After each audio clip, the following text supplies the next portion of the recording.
In my Doom 2016 and Doom Eternal videos, I was very clear about how much I love these games and how excited I am for the next Doom game. So now that the 5 years of wait since the last game is over and Doom the Dark Ages is finally here,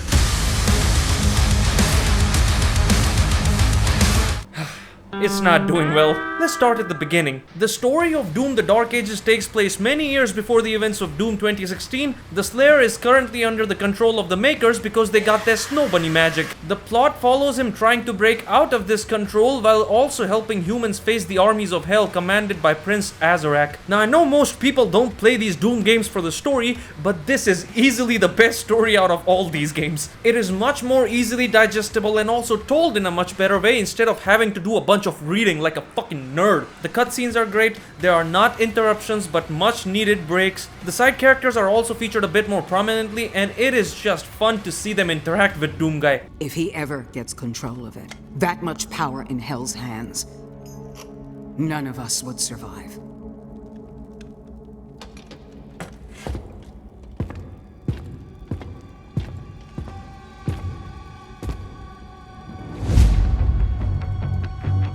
No joke, Doomguy is the most badass he's ever been. Dude is literally the definition of aura in this game, and that translates into the gameplay as well. In my Doom 2016 video I said, the thing about these newer Doom games is, even though all three of them are kind of like evolutions of each other, they still manage to feel different to play and be fun in their own way. Like each of these games have their own identity and don't look obsolete in front of the others. What you like more is gonna depend on what your preference is in video games and in women, and that holds true here too. Now you've probably heard the whole stand and fight thing, but I gotta tell you, there's not a lot of standing going on here. This is still very much a movement shooter, even though stuff like air dashes and double jumping are gone. While Doom 2016 and Eternal were about quick switching and fast-paced shooty shoot, Doom the Dark Ages is all about getting in the enemy's faces with impactful hits that leave them looking like this. There are 3 different type of melee options now: the gauntlets, the mace, and my personal favorite, the flail.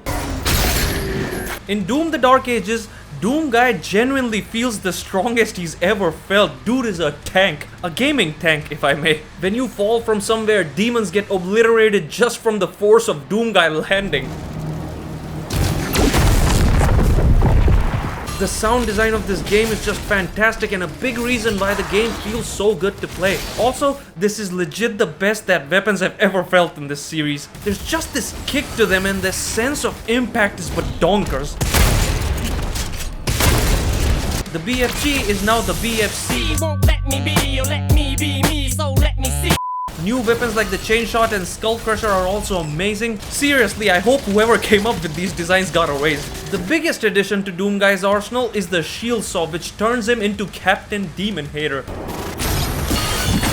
That's right, people, just when you thought Doom couldn't get any more metal, they pull out this shit. The shield is both an offensive and a defensive weapon. You can use it to bash into enemies so hard they turn into red paste. Throwing it straight up kills the smaller demons and can stun lock some of the bigger demons for a short duration. Bro, why does he look like he is enjoying it? You's a freaky ass nigga! The shield saw is also used to block and parry attacks, which you are going to be doing a lot in this game. But that's not it, because there are multiple different variations for when you parry ranged attacks, courtesy of the shield runes. My favorite's gotta be this one with the swords though.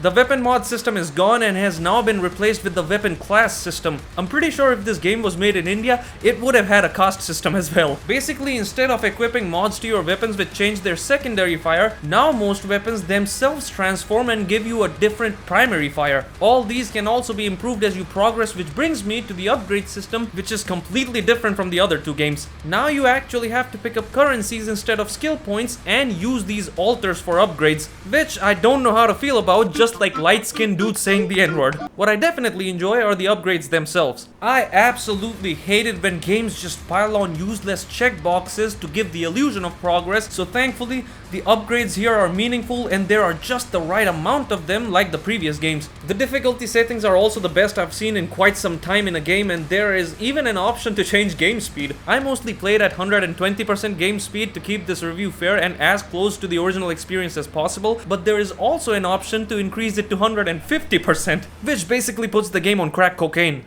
I don't think you have any idea how fast I really am. I'm fast as fuck, boy. The gore is still fantastic, and at times this game has the most amount of on-screen enemies out of all three games. Enemy variety is obviously amazing except for a few pathetic enemies like this witch who can only be destroyed after finding and destroying her evil twin. Shit sounds straight out of Family Therapy. The boss fights, however, are good. There are a lot of optional mini-bosses here which are mostly just roided up variations of normal enemies which are recycled a lot, but the way most of these fights are constructed still makes them kind of fun. The actual big boy boss fights are the real deal. Boss fights were the weakest part of Eternal and a huge downgrade coming from Doom 2016, so it's good to see them be fun again. Now the fights also take place in huge open environments most of the time, so you do have a lot of room for moving around. In typical Doom fashion, the gameplay is just pure testosterone fueled hype. It is so fun to annihilate demons because the gameplay is just so satisfying. The combat is intense, impactful, and elevated even further by the soundtrack. The OST of this game is banging.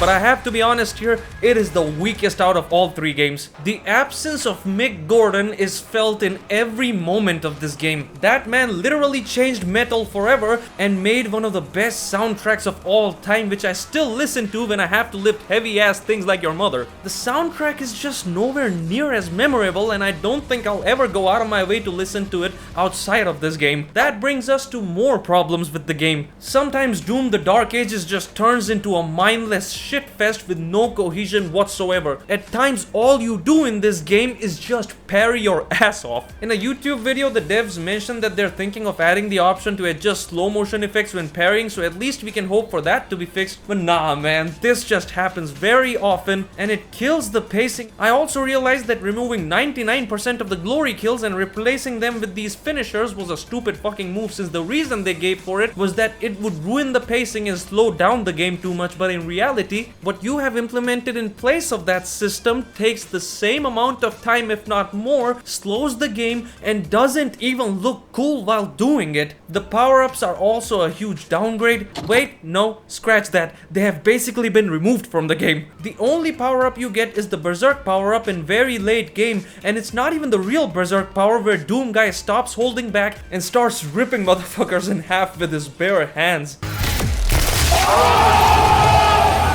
No. They basically took the quad damage power-up, added the ability of infinite ammo, and named it Berserk. Such a disappointment. There also doesn't feel like there's that much of a need to switch weapons in this game. Now hold on a second, don't get your fanboy panties up in a bunch and dismiss all criticism by saying you're complaining because it's not like Eternal.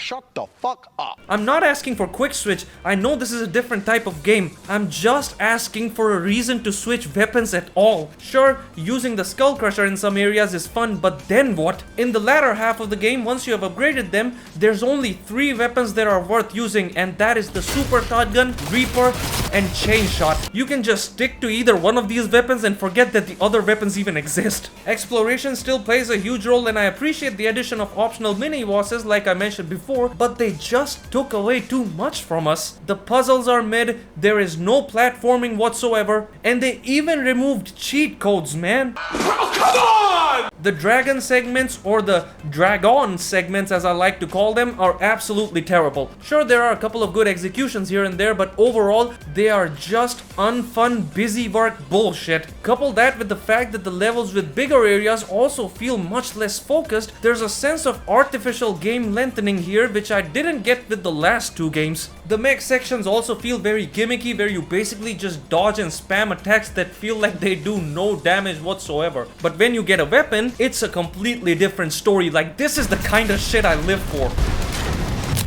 Hell yeah, baby! Finally, from a visual and technical standpoint, this is easily the worst game out of the modern Doom trilogy. Dark Ages opts for a more serious look which is closer to Doom 2016 rather than Eternal's cartoony art style. And while yes, the textures and all are nice and the backgrounds can be very dynamic at times, Doom 2016 easily demolishes this game in terms of art design, picture clarity, and just the overall visual appeal. Not to mention the fact that this game straight up looks ugly at times while also being the worst performing game out of the three. Speaking of performance, this game has easily had one of the worst PC launches I've ever seen. I mean, you know shit is bad when the game starts with this disclaimer. From frame rate issues to constant crashes every 5 minutes, which I thankfully didn't experience. It's crazy, it just crashed again! Oh my god! The real nightmare difficulty has been running this game without losing your mind. There are also some glaring bugs here, and for me, this one was the most common, where the enemies just stopped giving up. Yes. Thank you very much, buddy. Just stay right there and it will all be over soon. Also, every time I closed this game, my mouse click would just stop working everywhere else on my computer, and then I would either have to Control-Alt-Delete or straight up restart my PC to fix it. But it's not just that.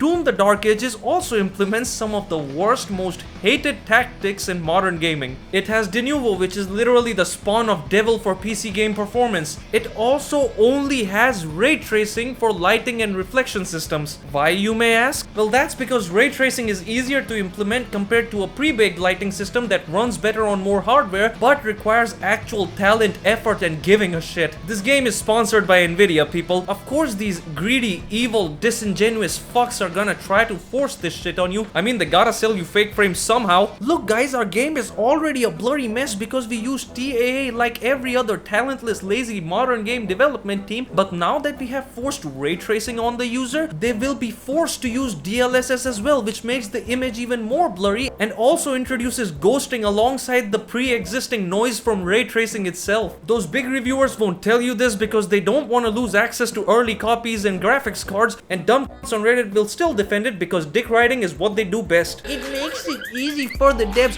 Bitch, they are literally paid to make the game. It just shows that these entitled brats have never spent a day in the outside world because they are basically asking for people to be paid more while doing less work and making the game experience even worse. Get the fuck out of here. These modern Doom games were literally considered the pinnacle of how to make optimized PC ports, so it's just sad to see where we have come now. The older games look infinitely better and also run infinitely better than this game. In conclusion, even though I had a lot of fun with Doom: The Dark Ages, I just can't deny the fact that this game is a disappointment compared to the last two games. There's a lot of stuff here that works and I appreciate them trying something different, but some of the decisions that they made with this game that I mentioned before are not just stupid, but also anti-consumer to the bone. If you're a fan of the series and are interested in this game, I suggest getting it at a discount because there is no way I can recommend it at $70. And a quick side note here, don't believe people who are saying it's doing well, it's just that we can't show it because most people are playing it on Game Pass. My brother in Christ,